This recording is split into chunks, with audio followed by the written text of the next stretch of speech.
Levítico capítulo 12. Primero tenemos que contextualizar de qué está hablando toda esta porción de Levítico, ¿no? De por cierto, el libro de Levítico, ¿cómo se llama en hebreo? Se llama y llamó, ¿no? Y la palabra y llamó significa y habló Jehová, y llamó Jehová a su pueblo. Y vemos en este capítulo y en los capítulos anteriores constantemente vemos la frase, habló Jehová a Moisés, habló Jehová a tal pueblo, habló Jehová a Aarón, habló Jehová a los ancianos. Y constantemente dicen muchos eruditos que este libro de Levítico es el libro donde más se menciona y habló Jehová, y habló Jehová, y habló Jehová. Y cierto, porque es un libro donde vemos muchas instrucciones de parte de Dios para su pueblo, que lógicamente debemos entenderla en un contexto en el que se dio, pero también al mismo tiempo debemos entender que esto trae una repercusión espiritual hoy para nosotros, ya que esta palabra es viva y eficaz, entonces tiene que traer una aplicación personal para cada uno de nosotros, pero tenemos que entenderlo siempre en su contexto. Amén. ¿Qué hemos visto hasta el momento? Hemos visto del capítulo 1 al capítulo 7, hemos visto una serie de sacrificios, ¿no? Holocausto de expiación por el pecado, por la culpa, por la comunión o la paz, ofrendas de agradecimiento o de honra. Hemos visto una serie de sacrificios y las instrucciones que Dios iba dando. En el verso del capítulo 8 al 9 hemos visto las instrucciones específicas para los sacerdotes, cómo es que ellos debían de obrar dentro del tabernáculo, ¿no? Qué cosas tenían que hacer y todo lo demás. En el capítulo 9 incluso hemos visto un poco cómo es que debía haber sido cómo se consagraron en sí ellos. Y ya en el capítulo 10 vimos también cómo es que de pronto los hijos de Aarón no tomaron en cuenta estas instrucciones, habló Jehová o Jehová dijo, no lo tomaron en cuenta y presentaron un incienso extraño, ¿no? Simplemente hicieron las cosas bajo su perspectiva, bajo su propia criterio, bajo su propia sabiduría, y eso fue un incienso extraño para Dios y terminaron, dice, consumidos, ¿no? Entonces, este evento en el capítulo 10 nos muestra qué importante es estar alineados o estar siempre dispuestos o estar siempre atentos a lo que Dios dice a través de su palabra, ¿no?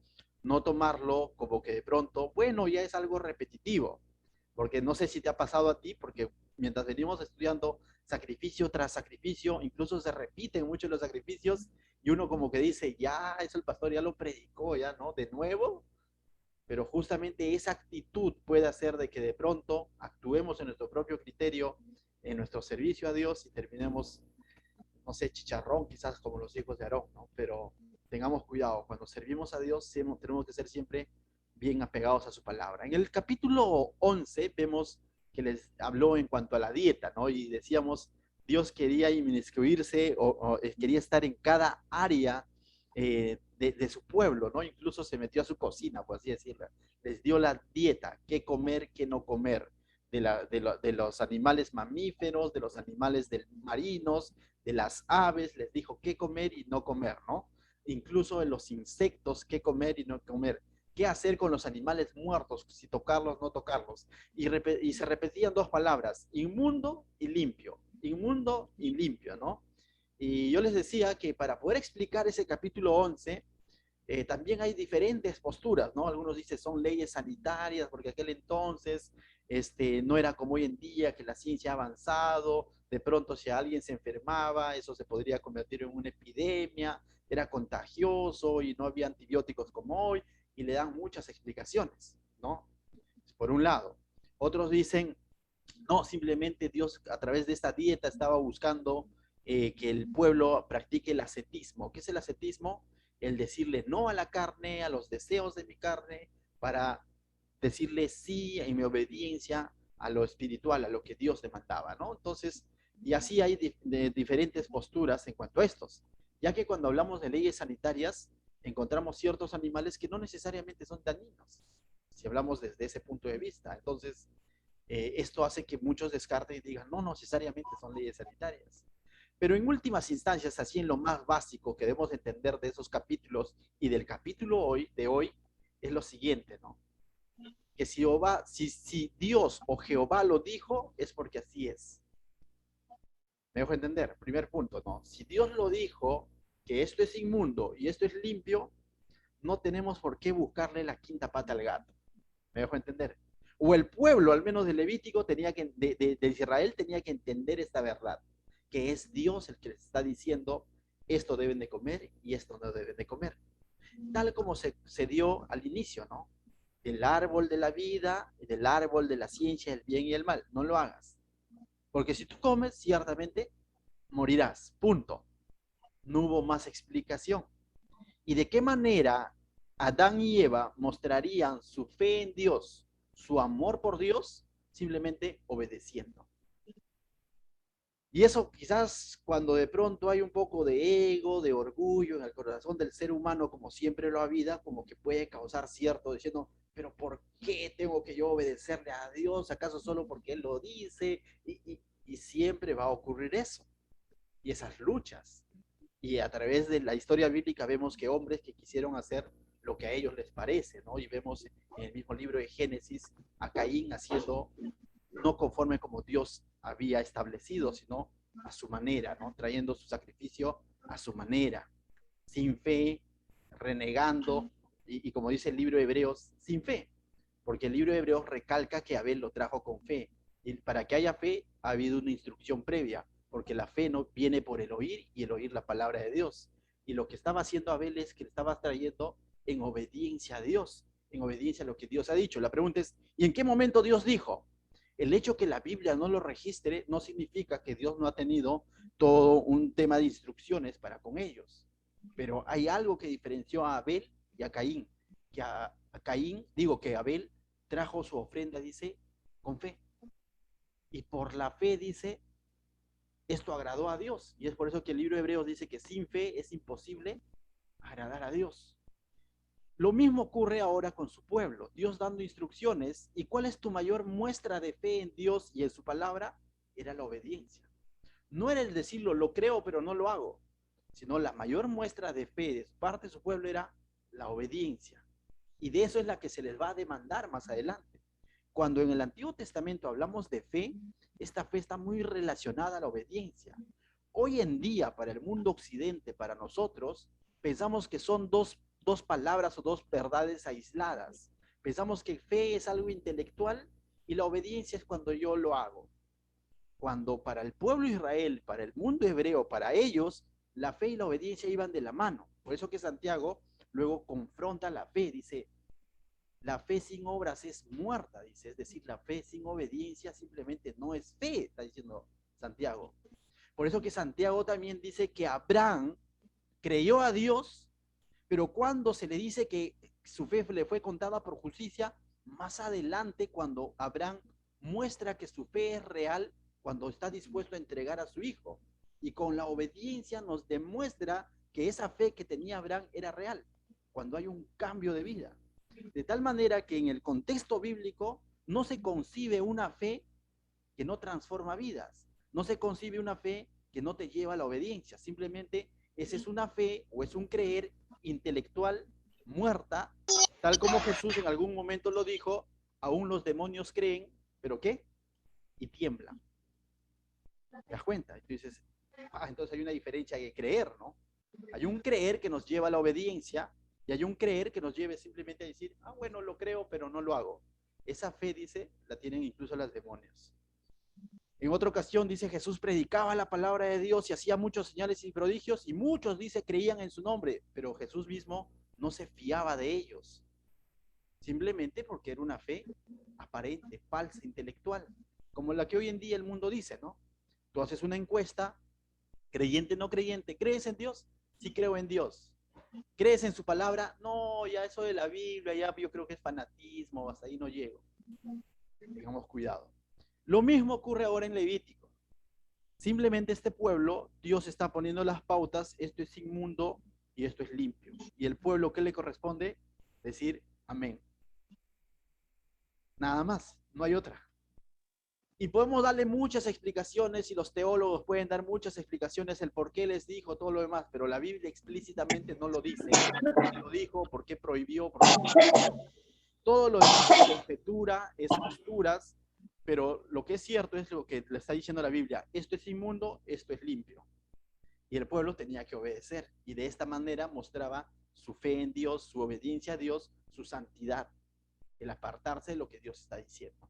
Lo mismo va a ocurrir hoy. Mira, hoy vamos a hablar sobre la purificación de una mujer después de haber dado a luz. Dicen que es uno de los actos más preciosos de la humanidad, ¿no? Que venga un ser a vida, ¿no? De dar a luz a un bebé, ¿no? A muchos de nosotros quizás nos recuerda ver nuestro bebé recién nacido. Lógicamente para una mujer hay sentimientos encontrados, ¿no? Porque le recuerda uno de los momentos más felices de su vida, pero también uno de los momentos más dolorosos de su vida, ¿no? Y ahí sí, cuando hablamos del dolor de parto, definitivamente los varones nos cerramos la boca porque nosotros no podríamos soportar algo así, ¿no? Les cuento que hace unos días yo estaba con un dolor de muela y prácticamente ya estaba que me arrepentía de todos mis pecados, ¿no? Digo, pero dicen los especialistas que un dolor de muela frente a un dolor de parto es simple, ni el 10%, ¿no? O sea, ni el 10%. Entonces, ciertamente es un momento doloroso, ¿no? Pero ahora este momento doloroso, feliz, de traer un ser a la vida, a la luz de la palabra, según Levítico, vamos a ver cómo Dios diciendo después de que la mujer ha dado a luz, eso es inmundo. Entonces uno dice, ¿qué? ¿Cómo puede decir Dios eso? Se está contradiciendo. ¿Y qué pasó? Y ahí se le trata de encontrar mucha explicación. Pero bueno, vamos a leerlo entonces en el contexto en el que hemos hablado, ¿no? En el sentido de que ellos tenían que entender que Dios lo está diciendo y así es, ¿no? Dice verso 1, dice, habló Jehová a Moisés diciendo, habla a los hijos de Israel y diles, la mujer cuando conciba y dé a luz varón, ¿será qué cosa dice? Inmunda. Entonces, cuando entendemos esta palabra fuera de contexto, vuelvo a recordar, vamos a justamente cometer esas malas interpretaciones, ¿no? Recordemos, vamos a leer todo el texto hasta el verso 4 y luego vamos a contextualizar por qué lo está diciendo. Dice, habla a los hijos de Israel y diles, la mujer cuando conciba y dé a luz varón será inmunda.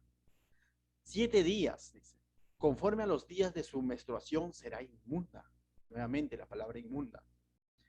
Y al octavo día, dice, se circuncidará al niño. Bueno, esto es la circuncisión, ¿no? Entonces, verso 4 dice, mas ella permanecerá 33 días purificándose de su sangre, ninguna cosa, dice, santa tocará, ni vendrá al santuario, hasta cuando sean cumplidos los días de su purificación. Entonces, vemos aquí algunas palabras interesantes. Lo primero que tenemos que definir es la palabra inmunda.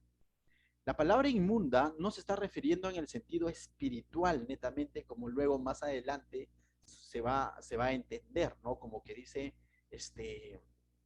uh, que somos como trapos de inmundicia cuando habla de nuestros pecados en sí, ¿no? O sea, de nuestros actos, de nuestro obrar, de nuestro actuar, ¿no? Dice que Isaías cita esto, ¿no? Que nuestras obras delante de Dios, dice nuestras obras buenas, entre comillas, somos como trapos de inmundicia, es decir, son simplemente desagradables a Dios. Sino que la palabra inmunda en el contexto levítico, tal como lo hemos visto los pasajes anteriores, cuando a ciertos animales llamaba inmundo, tenemos que entender a la luz de toda la escritura y de qué está hablando también Levítico. Primero, Dios creó esos animales del cual está diciendo que son inmundos en el capítulo 11. ¿Dios los creó? Sí. Y fue bueno, dice, ¿no? Y vio que su creación era buena. Entonces, es algo que Dios ha creado, ¿no? Entonces, ahora, cuando de pronto ahora dice que cuando una mujer da a luz o concibe un niño varón, más adelante va a decir también mujer, dice será inmunda, no es en el sentido que eso lo hace pecadora a la mujer, no en ese sentido, sino está hablando en un sentido de ceremonialmente, porque si leemos todo el capítulo, va a hablar de que va a tener ciertas restricciones de ir al tabernáculo del cual nos ha estado hablando todos los capítulos anteriores, cuando ellos traían su sacrificio, cuando ellos traían sus holocaustos, sino en ese contexto no podrá llevar sus sacrificios porque es inmunda ceremonialmente. Dios está haciendo esta distinción y está prohibiendo que ceremonialmente esta mujer no se acerque. Las razones se le puede explicar de muchas maneras, pero Dios no las da. Simplemente dice, es inmunda. Y el pueblo debía entenderlo así. Que Dios está diciendo que después de haber dado a luz, durante 7 días eres inmunda.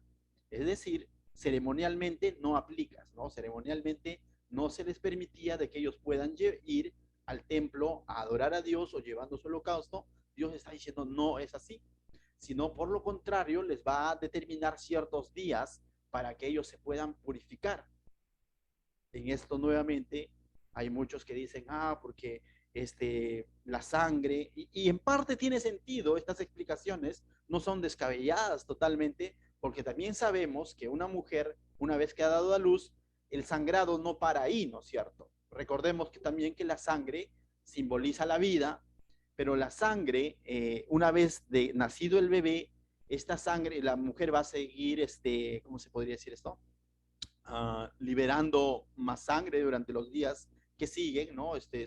Hay una serie de acomodación en su organismo, en el tema de su menstruación y todo lo demás, se va a tener que acomodar nuevamente su organismo ya que ha traído un nuevo ser a la vida, ¿no? Entonces, esta sangre, recordemos que aquí iban al tabernáculo por lo general a llevar un animal inocente, a sacrificar este animal, a derramar una sangre con el cual ellos expiaban su pecado, con el cual ellos presentaban también su holocausto a Dios. Entonces, esta sangre de esta mujer, de alguna manera, Dios lo consideraba, esta sangre muerta, se quiere decir que iba liberando, lo consideraba inmundo ceremonialmente, que no debería ser parte de esta ceremonia, ¿no?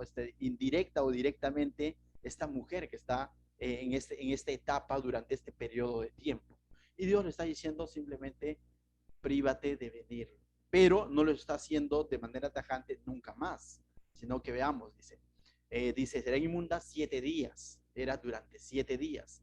Dice, conforme a los días de su menstruación será inmunda, ¿no? Entonces, así como más adelante, en capítulos más adelante, vamos a hablar que incluso cuando la mujer estaba menstruando, estaba en su periodo, tampoco podía asistir al tabernáculo a presentar sus holocaustos porque simplemente ceremonialmente no le era permitido por tener este flujo. Y no solo con los varones, digo con las mujeres, también va a ocurrir con los varones en el capítulo 15 cuando lleguemos. Pero este hecho no lo hace pecadora, no lo entendamos así. No es que Dios está diciendo el hecho que tú estés con tu menstruación o que estés después de haber dado a luz, eso te hace pecadora. No está usando la palabra pecado, está usando la palabra inmundo, que significa ceremonialmente no lo hagas. Es como contaminado, y ahí es donde viene la palabra, ¿no? Sanitariamente. Pero lo mismo vamos a llegar en el mismo saco roto cuando también se habla de los animales, ¿no? Ciertos animales sean contaminados, pero ciertos animales no lo eran y Dios lo prohíbe igual. Entonces, en ese punto nosotros simplemente debemos de concluir en que Dios lo está diciendo, porque así comienza el texto. Habló Jehová a Moisés. Muchas cosas Dios no lo explica el por qué ni para qué. Simplemente eso es obediencia, ¿no? Muchas cosas Dios dice, esto es así, A, B, C, y el pueblo tenía que obedecer. La pregunta sería, ¿por qué? En el capítulo anterior vimos, porque yo soy Jehová, vuestro Dios. Esa es la respuesta, ¿no? Y se acuerdan que cuando de pronto Kiyari me quiere refutar alguna alguna instrucción que a veces le doy de ordenar su cuarto y me dice, ¿por qué yo? Le digo, porque soy tu papá y te lo estoy pidiendo. Agacha la cabeza y tiene que hacerlo. Y muchas veces Dios es así con su pueblo. Hay cosas que no lo vamos a entender a cabalidad. Y es más, si la entendiéramos, seríamos más un rebelde convencido que un pueblo obediente. Porque lo entiendo y Dios me está diciendo que tiene que ser así. Ya, entonces lo obedezco. ¿Y acaso su obediencia no debe ser simplemente por fe y confianza en su palabra en que así va a ser? Y a eso realmente quiere apelar al Señor cuando da instrucciones como estas, donde no necesariamente hace una explicación explícita a su pueblo, simplemente esto no. Y la mujer tenía que entender esto y dice, simplemente tenía que guardarse, y vamos a verlo más adelante. El verso 3 dice, y al octavo día se circuncidará al niño. Eso también es un evento que también lo hacían por fe. Aquí también hay muchas explicaciones en cuanto a la circuncisión, ¿no? ¿Por qué de pronto Dios dijo que se circuncide un niño? Ahora lo está diciendo a través de Moisés, pero ya tiempo atrás, cuando Dios trajo una promesa a Abraham en Génesis capítulo 17, Dios le dijo que haga él esto con sus hijos. Y Abraham hizo con sus hijos, Isaac hizo también con sus hijos, y Jacob también con sus hijos, y esto ya era parte del pueblo hebreo. Aquí en este punto les está volviendo a recordar a través de Moisés. Y también es un acto en el que uno podría decir, pero ¿por qué es doloroso? Pobre niño, 8 días de nacido, y otros le quieren dar una explicación sanitaria y tantas cosas, pero simplemente esto está hablando de obediencia. Dios le está diciendo, tienes que hacerlo. Al 8.º día tienes que circuncidarlo. Y quiera circuncidarle, cortarle la parte, ¿cómo se llama? Del prepucio del niño recién nacido, que tenía 8 días de nacido, y le cortaban, y como una señal del pacto, como una señal de no voy a depender más de la carne, sino voy a confiar en Dios, porque hasta ese punto, hasta antes de que Dios le dé esta señal del pacto a Abraham, Abraham venía creyendo en Dios, pero también había eventos en su vida donde él confió en su propia carne, hubo una hambruna, una necesidad, descendió a Egipto, por ahí dijo que su esposa Sara era su hermana, y veíamos a un Abraham como que con una fe un poco como la de nosotros, ¿no? A veces con Dios y a veces confiando en su corazonada. Entonces, y cuando Dios le dice, ¿no?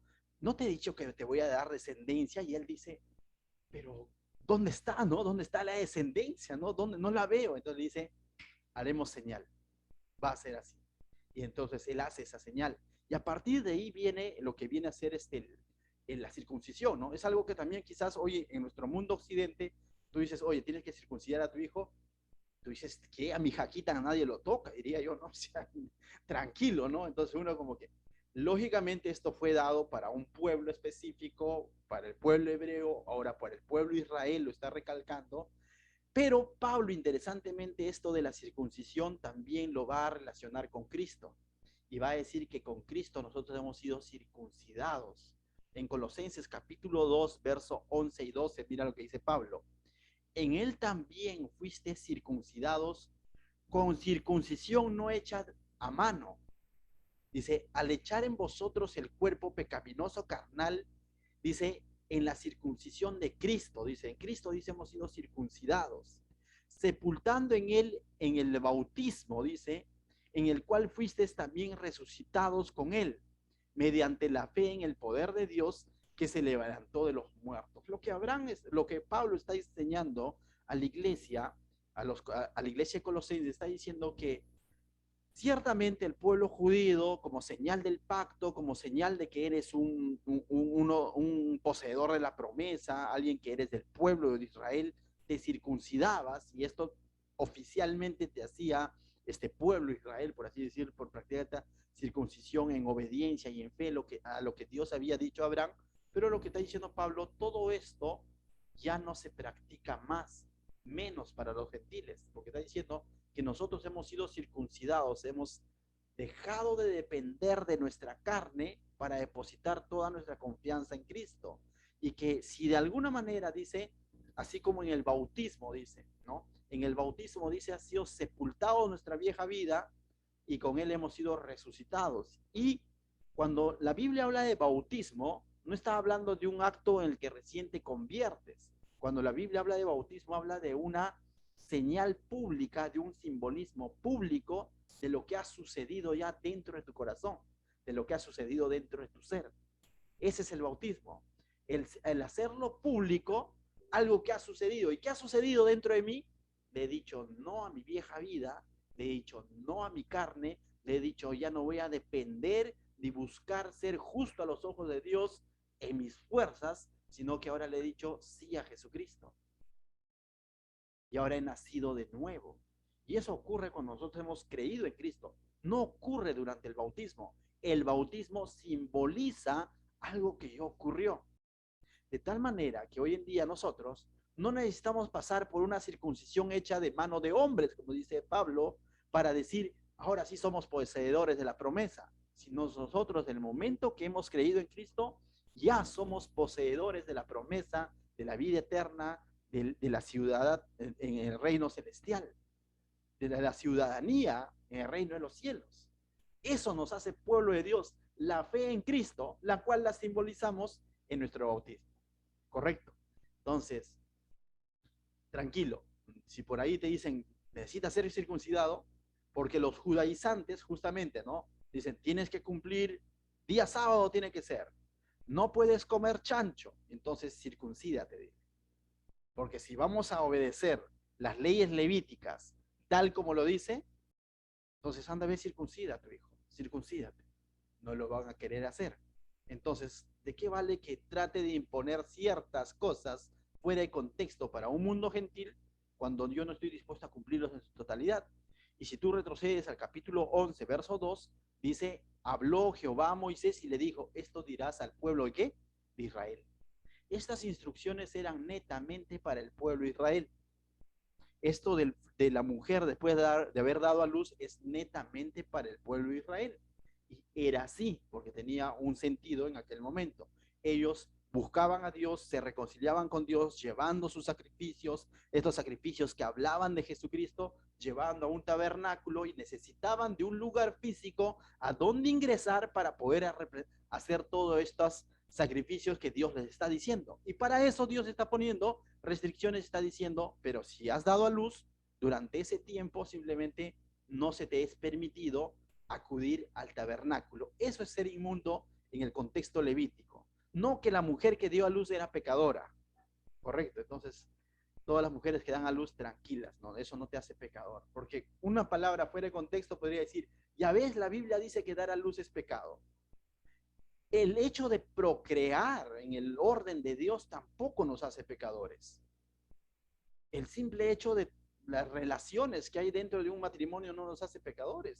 Dios fue explícito en el libro de Génesis cuando de pronto dijo al hombre, ¿no? Y a la mujer que se unan, son una sola carne y que fructifiquen, ¿no? Que se multipliquen, que se reproduzcan. Dios está dando esta orden. Entonces, las relaciones sexuales incluso entre sí no es pecado, tampoco es sucio, Dios lo está ordenando así. El procrear un hijo, dice, herencia de Jehová son los hijos, cosa de gran estima, el fruto de su vientre, dice los salmos. Entonces, como de portal, eso no es pecado. Lo que está prohibiendo aquí Dios es de que ceremonialmente no podía acudir. ¿Por qué? Es algo que quizás tendríamos que preguntarle al Señor allá arriba, ¿no? Pero darle otra explicación y decir que dar a luz es pecado, muchos han cometido ese error y no lo hagamos, ¿no? Verso 4 dice, mas ella permanecerá 33 días purificándose de su sangre. Mira, nuevamente, ¿no? Purificándose de su sangre, ninguna cosa santa tocará, ni vendrá al santuario, dice. Entonces, justamente lo que yo te decía, ¿no? Ceremonialmente estaba prohibida de ir al tabernáculo, al santuario, ¿no? Hasta cuando se hayan cumplido los días de su purificación, ¿ya? Y si diere a luz hija, será inmunda 2 semanas, conforme a su separación, dice. Y 66 días estará purificándose de su sangre. Nuevamente vemos lo mismo, ¿no? Entonces, ya sea si era un hijo varón, al 7 días era inmunda, pero tenía que purificarse 33 días. Si era mujer, 2 semanas era inmunda y tenía que purificarse 66 días, ¿no? Entonces, si tú dices, haciendo un poco de matemática, si era varón, tenía que guardar una cuarentena de 40 días. Justo de ahí viene la palabra cuarentena, el guardarse, ¿no? Y si era mujer, 66 más 14, que son 2 semanas, es 80. Tenía que ser doble cuarentena, 80 días, ¿no? Eh, y él durante esos días estaba limitada a poder acudir al tabernáculo a presentar sus sacrificios, a presentar sus holocaustos. La mujer no podía hacerlo, ¿no? Entonces, eh, la pregunta es, ¿por qué Dios de pronto está prohibiendo de esta manera, ¿no? Y ha hecho una distinción entre el varón y la mujer, ¿no? Cuando era varón, solo 40 días, y cuando era mujer, 80 días. Es otra de las preguntas que muchos entran en polémica diciendo por tal motivo, y de pronto hasta bromas han sacado de esto los que conocen de Biblia y dicen, es que la mujer es más pecadora, por eso necesita 80 días de purificación, y si era hijo varón, solamente 40 días. En realidad son cosas que la Biblia no lo muestra como tal, ¿no? No lo dice así, simplemente lo dice que era así. ¿Por qué? La verdad es otra de las cosas que le voy a preguntar al Señor cuando esté allá, ¿correcto? Entonces simplemente Dios está dando o está estableciendo número de días, está estableciendo fechas. En la Biblia todo tiene un porqué, pero no siempre vamos a entenderlo, ¿no? O quizás cuando escarbemos más la palabra de Dios, escudriñemos más, podríamos encontrar un texto que de pronto nos traiga luces en cuanto a ello, ¿no? Pero lo que tiene que quedar claro, mis hermanos, es uno, que con estos mandamientos, estas instrucciones, Dios no está prohibiendo o no está viendo mal que su pueblo se procree. Es decir, no está viéndolo mal siempre y cuando esté establecido dentro de lo que Él ha establecido, valga la redundancia, ¿no? Por tanto, el hombre dejará a su padre y su madre. Y Génesis 1:28 dice, y los bendijo Dios y les dijo, fructificad, multiplicaos, llenad la tierra y sojuzgadla y señoread en los peces del mar y todo lo demás. ¿Qué les ha dicho cuando le dice fructificad y multiplicaos? Les ha dicho, reproduzcanse. ¿Me voy a entender? Procreen, le ha dicho. Entonces, no podríamos nosotros de este pasaje decir, ah, ya ves, Dios está en contra del nacimiento de los hijos. Por cierto, los hijos dice que herencia de Jehová son los hijos fruto de gran estima. El fruto de su vientre es de gran estima para Dios. Entonces, este pasaje tenemos que entenderlo a la luz de toda la escritura. En la voluntad de Dios estaba que su pueblo, la humanidad, se procree y se multiplique. Sí. Otro pasaje. ¿Eso hará que el ser humano entonces procree por procrear? No. Esto se establece dentro de los parámetros del matrimonio. Dentro de los parámetros del matrimonio, el hecho de tener relaciones sexuales entre el esposo y la esposa y procrear, eso es de agrado para el Señor, no tiene nada de malo. Cuando la Biblia lo ve como pecado, cuando habla de fornicación, cuando es fuera del matrimonio. Ese es otro punto que debemos tenerlo claro. Las relaciones sexuales no son malas a los ojos de Dios, sino son de agrado cuando son dentro del matrimonio. Cuando es de desagrado, fuera del matrimonio. Fuera del matrimonio, Dios lo llama fornicación y diferentes textos a través de Pablo dice que ninguno heredará el reino de los cielos, ¿no? Y Pablo es tajante en cuanto a ese tema, en cuanto al hecho sin mancilla y tantas cosas más.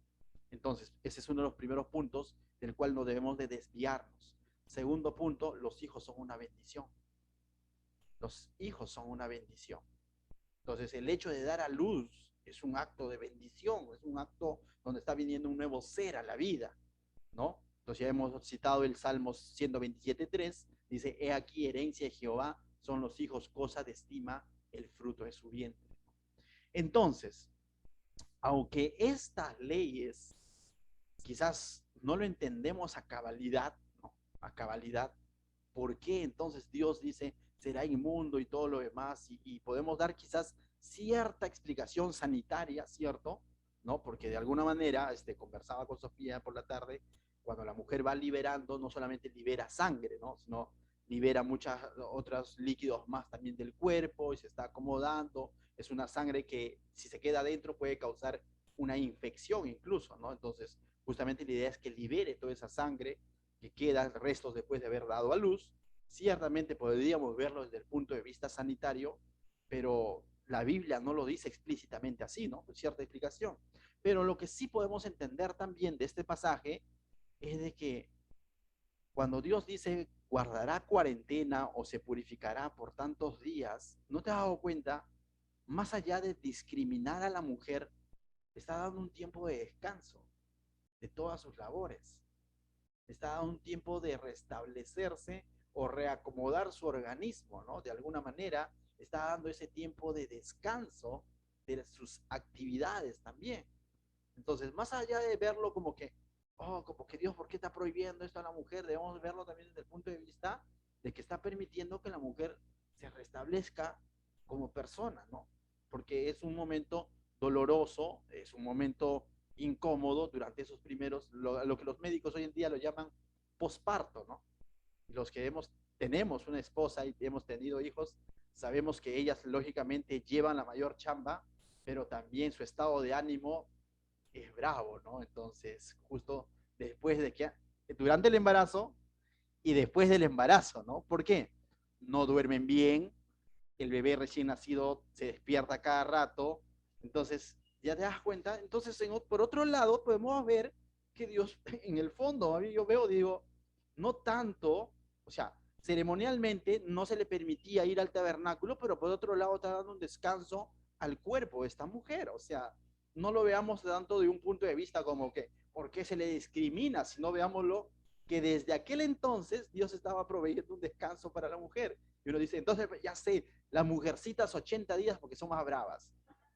¿Quién sabe? No sé. Pero solo sé que de adultas sí son más bravas, pero de bebés, más bien mi criadita ha sido más tranquila que Jaca, creo. Entonces, bueno, no se cumple del todo eso, ¿no? Pero veámoslo así, ¿no? O sea, no tanto es de que, oh, Dios se las está discriminando. Así como veíamos cuando prohibía comer ciertos animales, más allá de que se le diga inmundo que ceremonialmente el que come de estos animales no podía participar en el tabernáculo, más allá de verlo como malo a este animal, debemos decir, Dios está preservando la vida de ese animal, porque al decir que el hombre no lo puede comer, el animal dice, yeah, estoy en la lista de los inmundos. ¿Por qué? Porque no van a venir cazadores, ¿me entiendes? Porque no me van a comer, ¿no? Entonces, veámoslo también de ese punto de vista. El Señor está eh, obrando en todo sentido, ¿no? Entonces, bien, hermanos.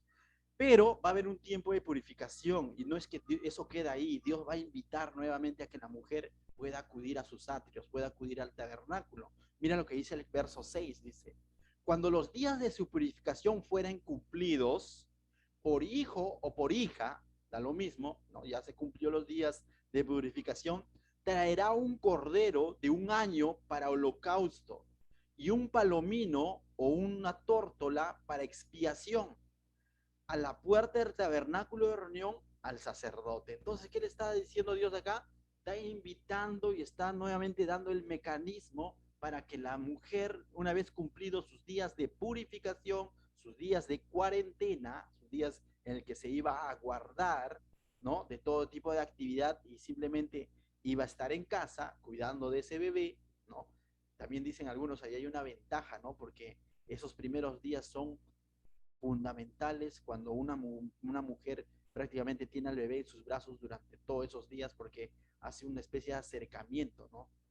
Hay una conexión porque científicamente también dice, no se ha comprobado que aquellos niños recién nacidos que van a una incubadora y después hay que nuevamente insertarlos al pecho de su madre, tienen ciertos problemas fisiológicos, emocionales, lloran y todo lo demás, ¿no? Porque desde el primer momento perdieron ese contacto esos primeros días con la madre. Ha habido casos, ¿no? Donde niños nacen y tienen que, por diferentes problemas, tienen que estar en una incubadora semanas o meses y luego hacen contacto con la madre y es como ya como una extraña, por así decirlo, ¿no? Y nuevamente tiene que ser esa conexión.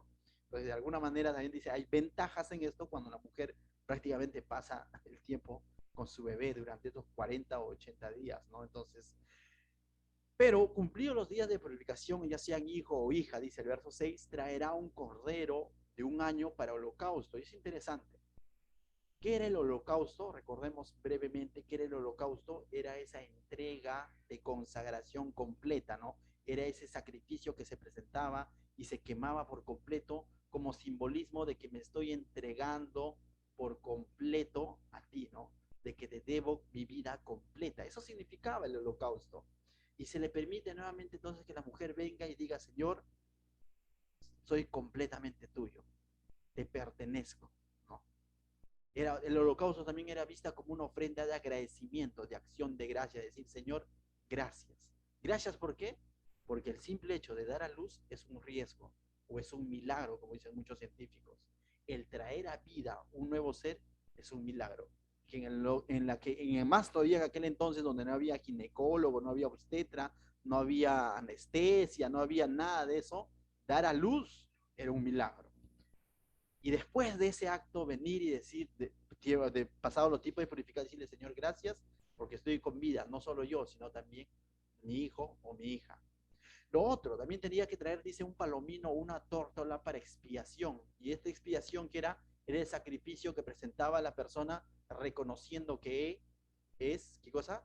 De naturaleza pecaminosa o que había pecado o para el perdón de sus pecados. Y tú dices, y que una mujer puede pecar durante esos 40 días, 80 días, si solo está con su bebé y su familia, podrá pecar, claro, peca más todavía, ¿no? Porque no duerme bien, trata mal al esposo, está malhumorada, ¿no? Entonces peca más todavía, está con la mente. Entonces, igual nos muestra que necesita igual traer su sacrificio de expiación.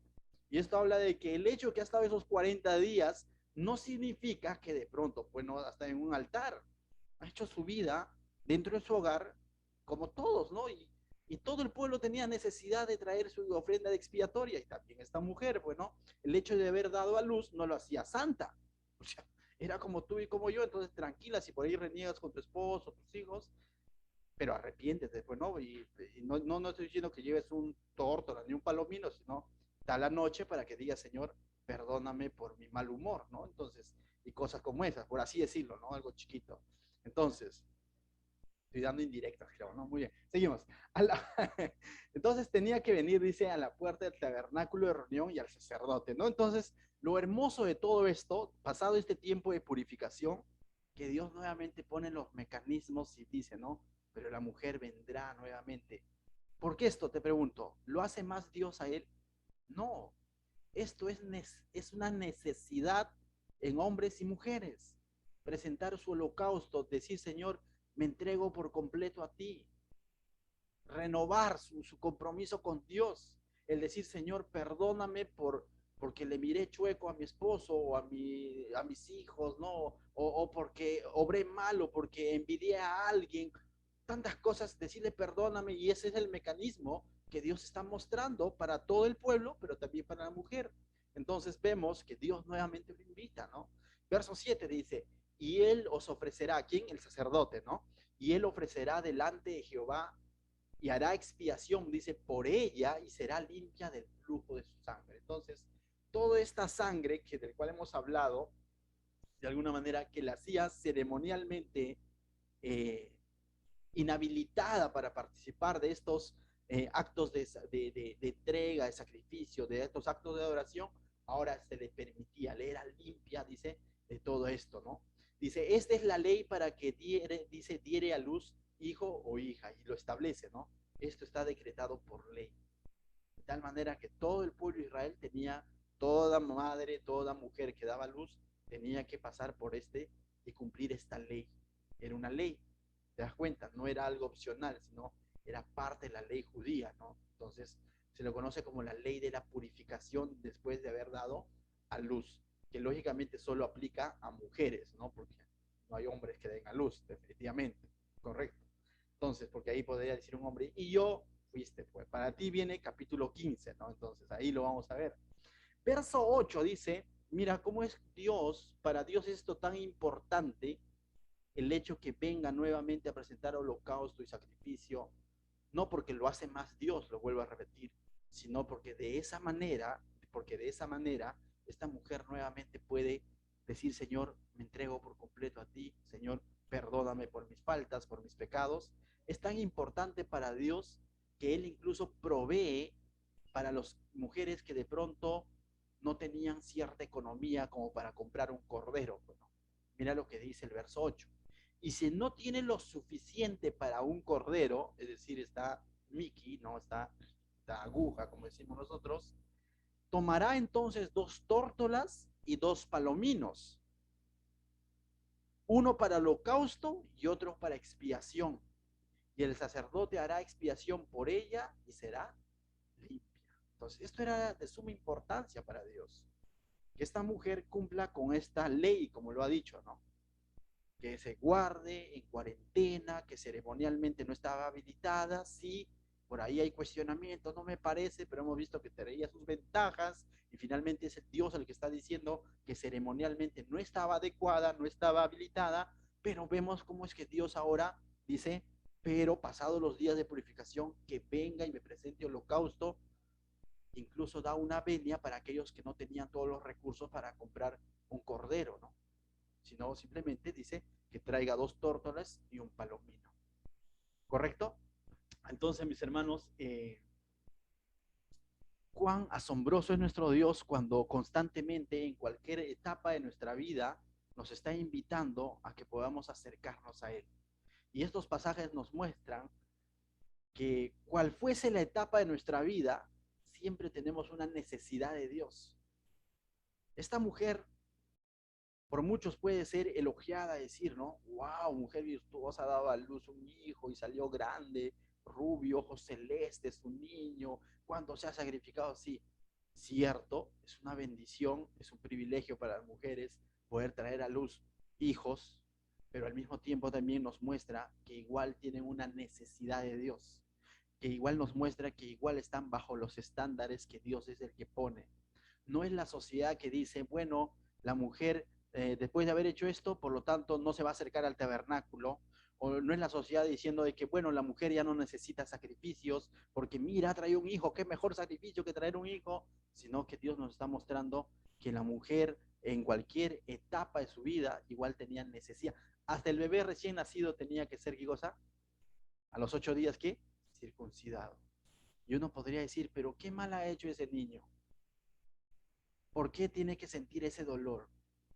8 días, pobrecito. Pero Dios lo estaba pidiendo. Y ahí muchos quizás podrían cuestionar a Dios. ¿Cómo Dios, siendo un Dios tan bueno, va a permitir que este niño sienta dolor? Por cierto, ¿no? A esa edad siente menos dolor que si lo hicieran de adulto sentiría más dolor. Está comprobado, ¿no? Si no, que hagan la prueba los adultos, pero bueno. Pero vemos cómo es que Dios en cada etapa de nuestra vida muestra que tenemos una necesidad de Dios. Todos tenemos una necesidad de Dios. ¿Y sabes quién dio el ejemplo de esto? Solamente algo, solo lo voy a leer.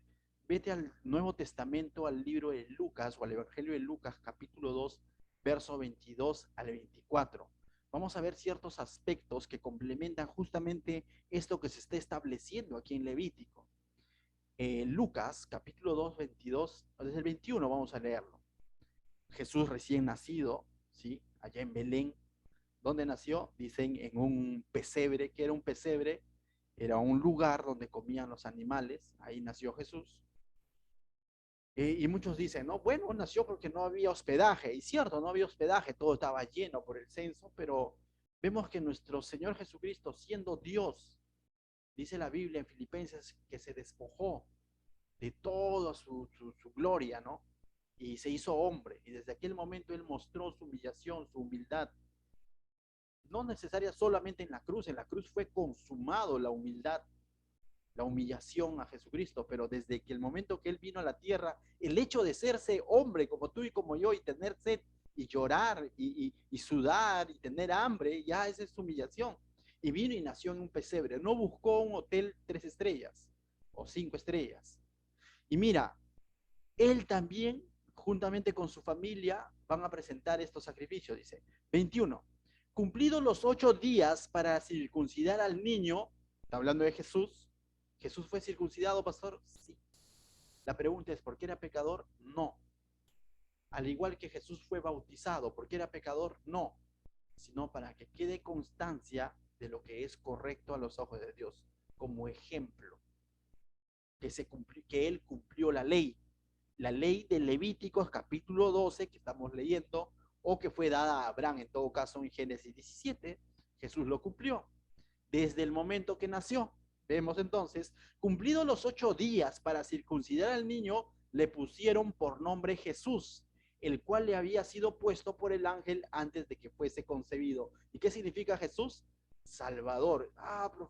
Pastor, usted está redundando entonces en el nombre de la iglesia, porque la iglesia se llama Jesús Salvador, sí. En cuanto en cuanto a Jesús es nuestro Salvador, nos gusta redundar. Jesús significa Salvador, por eso es Jesús Salvador, es como decir Salvador al cuadrado, ¿correcto? Entonces dice que le fue puesto por un ángel incluso antes que él naciera. Verso 22 dice, y cuando se cumplieron los días de purificación, primero él vino y fue circuncidado. Ahora, y cuando se cumplieron los días de la purificación de ellos, ya no dice solo de Jesús, sino de la mujer, de María. Incluso María, aquí a quienes dicen mucho de que ella no cometió pecado nunca y todo lo demás, ahí está María, también presentando su purificación, viniendo, guardó su purificación, vino, dice, ¿cuántos días habrían pasado entonces? Según los cálculos, 40 días, ya que Jesús es varón. Conforme a la ley de Moisés, no dice la de Abraham, ¿no? Sino la de Moisés, porque fue dado a través de Moisés, Dios a Moisés, en Levíticos capítulo 12. Le trajeron a Jerusalén para presentarle al Señor.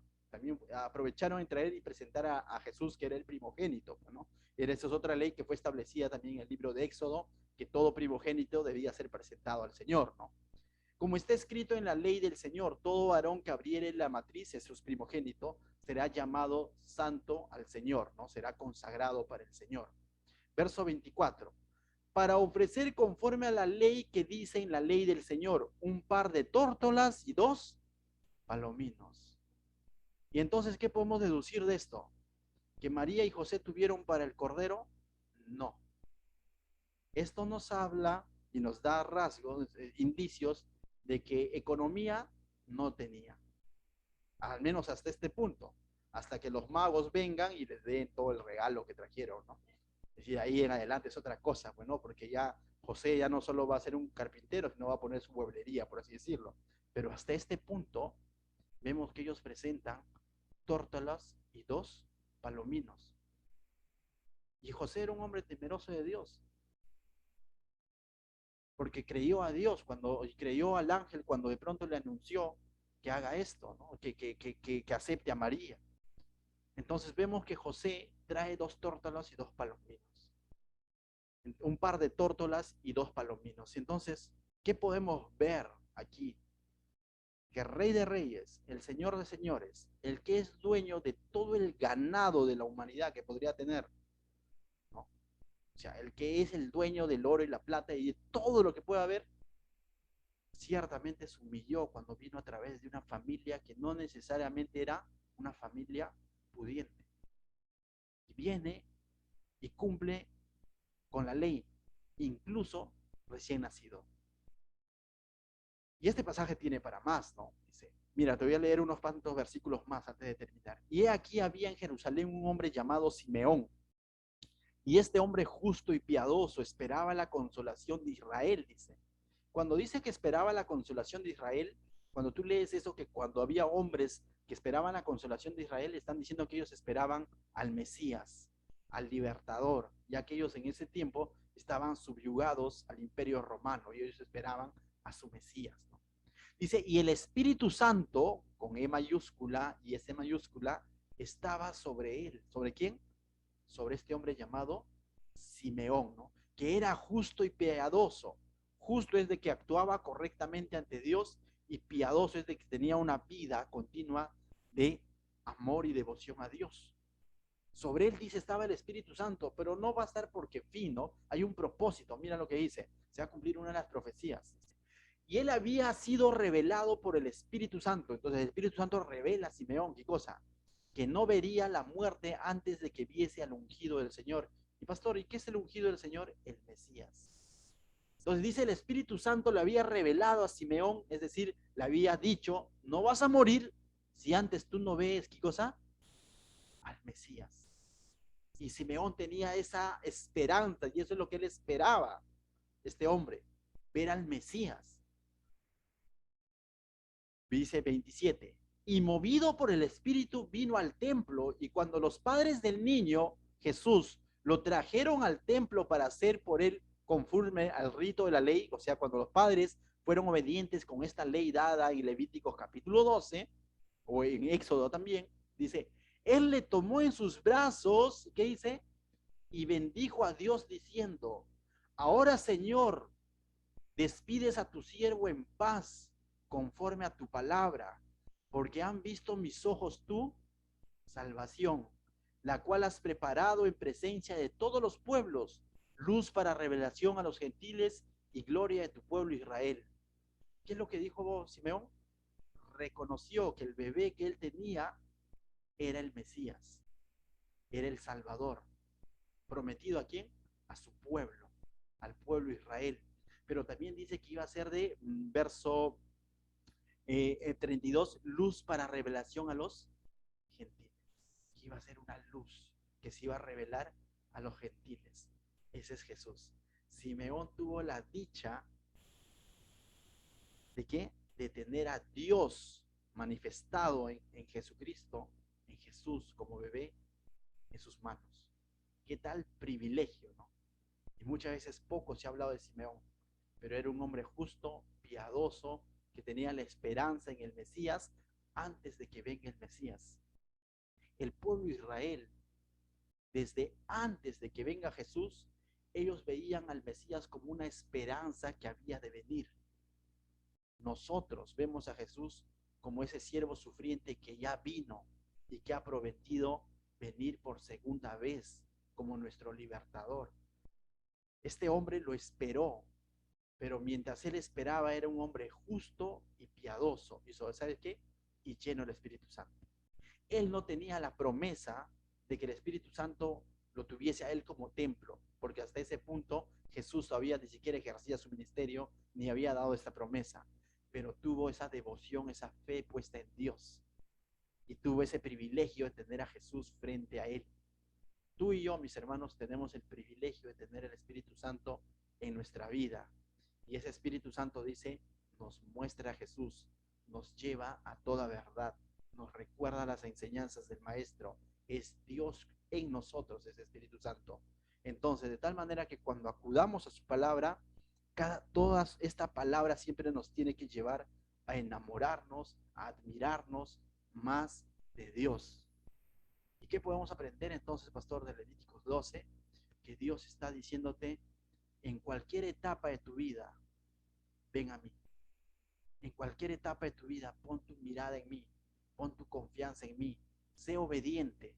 Quizás hay cosas que no lo entiendes, quizás hay cosas en las que dices, pero ¿por qué necesito entenderla? Simplemente obedece.